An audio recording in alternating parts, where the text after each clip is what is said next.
So my nonna, God bless her, we ask ourselves, why has she lived this long? And if you look at Italian enclaves throughout the country, and you see parts of the East Coast, small Italian cities and towns, you see the lifespan increase to 90s, even early hundreds. And I believe, and studies have showed that it's because of that family community, that tight-knit community that's keeping the elderly Italians alive, because they have that family.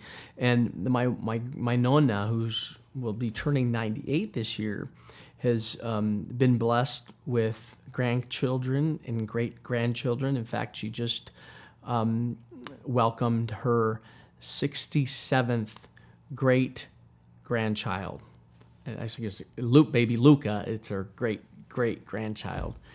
And I believe her faith and her family has kept her alive, and the fact that she's surrounded by her kids and also her great-grandkids and great-great-grandkids, and she values that. And I'll never forget, my grandparents lived on 12th and Palos Verdes Street, and to be able to hang out there during the summer, my nonu had a fishing boat.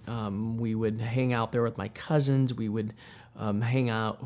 So during the summer, I'll never forget, being dropped off at my grandparents' house, and my cousins and I walking down to the Fisherman's Wharf and watching Uncle Giuseppe knit the nets before they head out, and just climbing on the mounds of the nets, sliding down, heading across the way for ice cream at Portugal Village. And one of my favorite meals that my nonna made was it was snails in red sauce. So what we would do after a rainy day, head up to what's now Bogdanovich Park and go fishing for snails.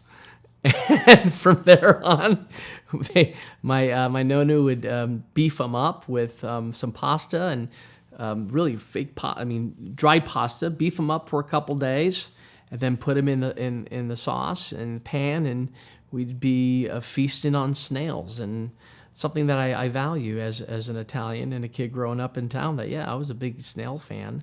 And then even at Leland Street Elementary School, it's my students that I hung out with at lunch, they'd have their little peanut butter and jelly sandwiches, but Mom packed the mortadella sandwich, a salami sandwich, and sometimes I had to split some of that with my friends.